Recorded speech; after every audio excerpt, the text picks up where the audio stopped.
Namaste, I'm Brandon. And I'm Stephanie. We're from Canada and we chose to do the Manaslu Circuit trek with Himalayan Peace Treks. Today is day 11 and we're having some lunch. Thought we'd recap our trip a little bit. Yeah, we've had an amazing experience so far. And while we sit here with some of our last views of the mountain behind us, we're just thinking about all of the cool things that we've gotten to experience. So the Manaslu Circuit is about a 14-day hike through the Himalayas. It's a really amazing trek that takes you through a lot of different landscapes. You start at a fairly low elevation and then slowly and methodically you kind of gain elevation until you cross over Larke Pass, which we did yesterday. 5,106 meters. Yeah. So for us, that's definitely the highest we've ever been. Oh yeah. And then you start to come back down, and you gradually come back down from being high up in the alpine in the snow down into these beautiful forests below. We've gone through like temperature changes of plus 25 to minus 5 in 10 days. It's been pretty wild. I'm really happy we chose this trek because it gives us such a wide variety of weather, landscapes, tons of different villages that we've seen along the way. The road ends within the first day or two of hiking, so you're along this tiny little path and you get to see all of these villages where people are living really traditional lifestyles. So you get such an amazing glimpse of culture and religion and things that we didn't even really expect to get from our hiking trip. So I think there's a lot to be gained on this trek in particular. That's been a really cool experience. Yeah, so a typical day looks like waking up around 7 a.m. You have your tea, some breakfast, and then usually you hike for a few hours, get to another tea house, have lunch, usually dalbat. There isn't any other. Yeah, dalbat is an amazing food to have when you're trekking. It's kind of like a big plate with a whole pile of rice, and then you get some lentils, a curry, some green veg, and then something really spicy and pickled. But it's perfect for us Canadians who tend to overeat because Yes. you just get unlimited amounts. Like you want seconds, thirds, fourths. plus when you've been hiking for a few days, you're starving all the time. So you can have really big platefuls, which has been awesome. Yeah, it's awesome. So lunchtime and then usually back on the trail for another couple of hours and usually arriving into the next tea house around 4 o'clock. Yeah. Rest, get your room, and then dinner usually around 6 or 7. Something that's been so nice that I didn't really expect is that the whole experience is not so much about getting from one place to the next, but more about enjoying every step along the way. So we've been able to take our time, have lots of masala tea, take in views. We have had a daily nap every day. Every day. That's crucial. That is crucial. If you find a place to nap in the sunshine, you have to take advantage. We've just been really taking it slow and kind of soaking in these spectacular views in a way that we'll remember forever. Yeah, absolutely. Yeah. The villages are all so different too. Each tea house is different. The dalbat at every village is different, which is kind of fun to see the differences village to village. Totally. Something I really liked to see was the way the villages change as you get further and further from Kathmandu, I guess, or from like major city centers. So things are a little bit more elaborate when you start. There's lots of food options, and then as you start to get higher and higher in elevation and further and further, everything becomes a little bit more simple and a little bit more rustic. By the time we got to Dharamsala, which was our highest elevation for sleeping. Before the pass. Right before we went over the pass. There were 4 of us in a little bedroom with 4 mattresses on the floor, but we've met so many people along the way that we slept with new friends in our little sleeping accommodations, and we were warm and cozy on a cold night. So that was pretty cool. It was like a big slumber party. Yeah. Shared a room. Didn't sleep with them. Okay, we shared a room. That's a good way to put it. The Manaslu Circuit has absolutely incredible views. Yes. We started low in a town called Jagat along the river. You followed that for a few days, staying at relatively low elevations, contending with a lot of mule trains on the trail. The occasional mule train traffic jam. The nice thing about being by the river was that there are these huge suspension bridges that cross from one side to the other. Steph loves them. Okay, I'm terrified of them. You love them. But they really are fun because you get these amazing views of the glacial rivers below you. And the bridge kind of sways in the wind, and the prayer flags are blowing, and you can see, at that time, mostly hills in the distance, but it's really gorgeous. And we would call them mountains in Canada, but we were corrected by our guide, Hari. They're Hiltons, not mountains. Not a hill, not a mountain. Hiltons. But a Hilton. And then after crossing a lot of the suspension bridges, and being at those lower elevations, we came to a place called Shyala, and that was a really cool place because when we got into camp, the weather kind of changed. It got gray and cloudy. It was starting to rain, snow a little bit. And when we went to bed, I thought, you know what? We might not have good weather on this trip, and that's okay. But when we woke up in the morning, it was crystal clear. And there's this amazing 360 view all the way around our tea house, and you can see mountains. Yeah, true mountains. Himalayas, and that was really our first excellent view of Manaslu. Mm-hmm. It had this little cloud coming from the top of it, and when the sunrise hit it, it looked like it was on fire. Yeah. It's spectacular. I mean, even if you've seen mountains before, you haven't seen anything like this. Yeah.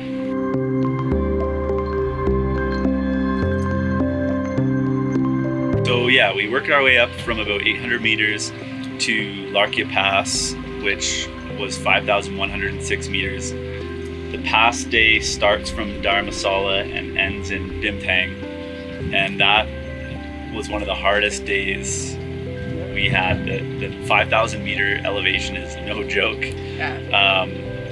But you get to the top, you get to the pass, and it's all worth it. Just the most incredible views. It kind of feels like, you shouldn't be there. Humans shouldn't be up there, but yet you're up there anyways. Yeah. There's glaciers everywhere, and I don't know if it's the lack of oxygen, but the feeling of euphoria having reached that elevation and worked so hard to get there was incredible.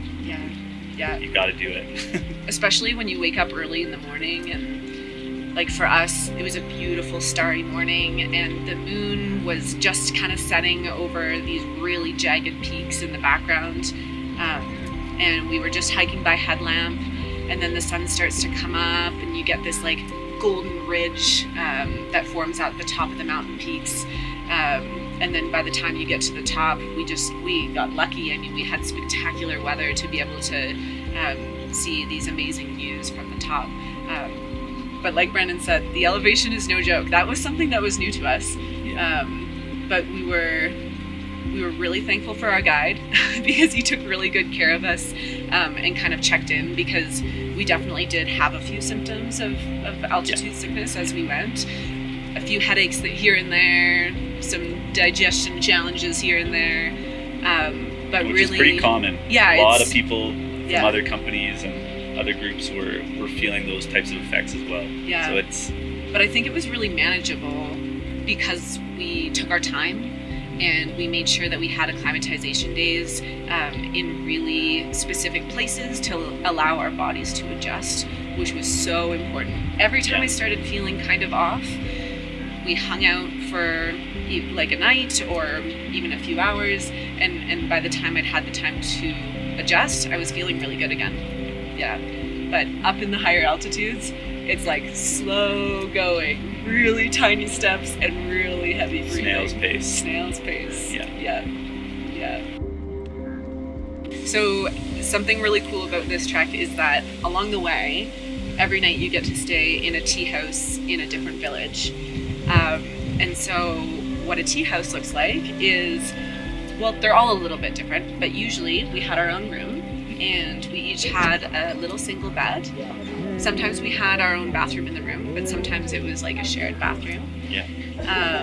We brought our own sleeping bags, but they also provided blankets and a pillow, which was really nice. Didn't expect that. We didn't expect that. The tea houses were really sweet and really comfortable. The one thing that I wasn't maybe expecting is that if it's cold, there's no way to heat the tea house, or not fully anyways. So some of them were quite chilly at night, and we were thankful for having our good warm sleeping bags and lots of extra layers too.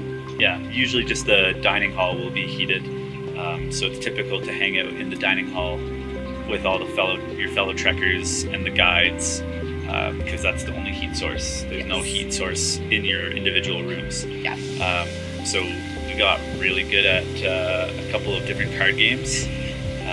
Logged a lot of hours on the deck of cards. And the higher up you go, the colder it does get. Yeah. And once you get above the tree line, it can be a little bit hard to find enough fuel to heat the stoves. So they were using yak dung, which tried yak dung. Was surprising to me. But it works. It works, kinda. Yeah. It's not the warmest, but it did work. But yeah, that was really unique to see. Yeah. But yeah, kind of going back to the tea houses, the food, a lot of great options with the food. Yeah. As a Westerner, foreigner, I'd recommend sticking vegetarian just to go easy on the gut a little bit. Yeah.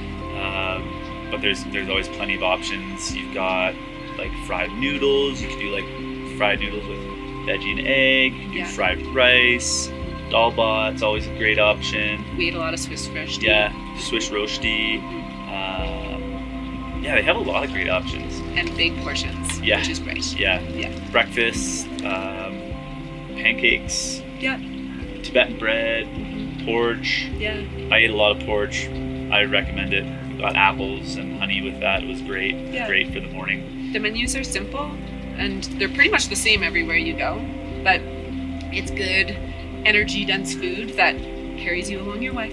Yeah. And the food, same menus, but it does vary village to village, like as far as what you're going to get, which is another great reason to have a guide. They know where the best food's at, and Hari the good stuff. never let us down. We always had great food. Yeah. So one of the challenges that we faced a couple of days before going up over the pass was on our way from Samagaun to the town of Samdo.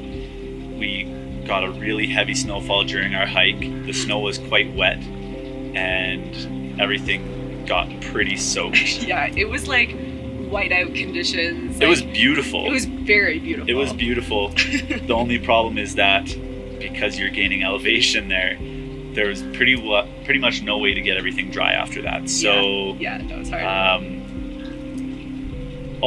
In Samdo, everybody was hanging out in the dining hall close to the yak dung heaters with all their stuff hanging from the rafters, playing cards, just trying to we had our underwear and socks hanging from the rafters of the dining hall, just trying desperately to get things dry. We also made a rookie mistake because every single morning we had like beautiful clear weather, so we expected there to be beautiful clear weather. We did all our laundry the night before, and then we were now hiking with like wet clothes through a really thick snowstorm. So we had a lot of clothes to try to dry out. Yeah, so you want to think about when to do laundry. Think about when you're doing I'd suggest laundry. Keep it to the lower elevations. So other than Larke Pass, there's a lot of other highlights along the Manaslu Circuit. One of our acclimatization days had us hiking up to a Gumba, which was just incredible. It was like this big yak pasture high up in the mountains, approximately 4,000 meters. We were the only people up there, as well as a bunch of yaks. Yeah. And it was a Buddhist monastery.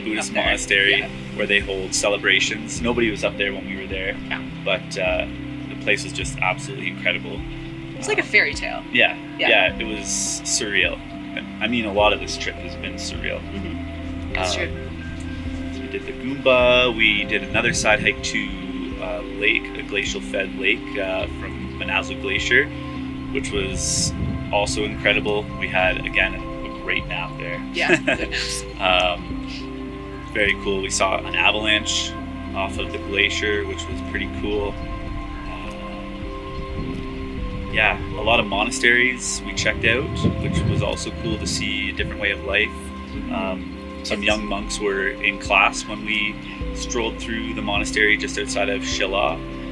That was really cool to see. And the monastery is always like perched high above the villages. They've got the best views. Yeah. So you got to go check them out. Yeah. And it was just so interesting to learn a little bit more about Buddhist culture.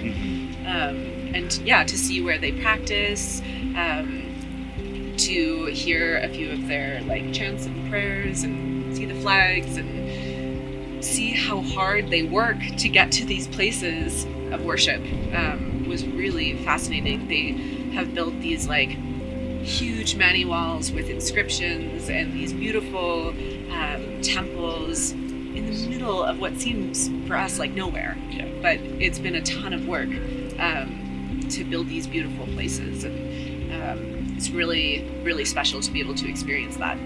Yeah, absolutely. What else did we see? We went through like what seemed like a coastal forest, even though we're nowhere near any kind of large body of water. I think it was around like 2,300 meters. There were just these massive cedar trees that looked like they had been plucked from like California or something. It's just absolutely incredible. Like the smells of the forest, the blooming rhododendrons. Today, on our way back down from the pass, we had this amazing walk through like a really gorgeous forest with lots of moss and blooming trees and flowers, and the river flowing beside us. It smelled amazing and sounded really peaceful and lovely. So that's been a nice, easy cruise back down in elevation after a really hard day of climbing yesterday. And just such a huge difference from like snow-capped peaks to really gorgeous forest and warm weather again, which I enjoy. Yeah. We've gone through like 4 seasons on this trip. Yes, yeah, it's true. Bring warm clothes and bring cold clothes. You need both. Yeah, bring it all. Yeah, bring it all, even if your pack is heavy. I think something else to mention is that we're doing this trek just the two of us with our guide Hari. We're carrying all of our own gear, so it's been a challenge, I'm not gonna lie, but it's been manageable with lots of little rest breaks, and we tried to keep our packs as light as we could. It's been great because we have gotten to spend lots of time with the two of us and with our guide, but we've also met a ton of amazing people along the way, because you kind of form this group of people who are doing the same circuit as you along a similar timeline. On the same itinerary, staying in the same places. Yeah, so on days, oh my god, that was a big bug. That was a big bumblebee. That was so huge. No. Got him off. But met lots of great people along the way, which is cool. We didn't necessarily anticipate that per se. And there's been lots of short days of hiking. Our first few days were quite long, but in the middle, when you're at higher elevation, the hikes are a lot shorter. So you get into camp a lot earlier. You have lots of time on your hands. So we've been playing cards and sharing stories and learning about people's lives from all over the world, which has been super fun. Yeah, you really get to know a lot of people out here with similar interests as you and experiencing the same amazing things that you are, and that's pretty cool. All in all, it's been a fantastic trip. Would highly recommend it. Highly recommend Himalayan Peace Treks. Our guide Hari has been extremely diligent. He's our dad, he's our coach, he's our guide, he's our navigator.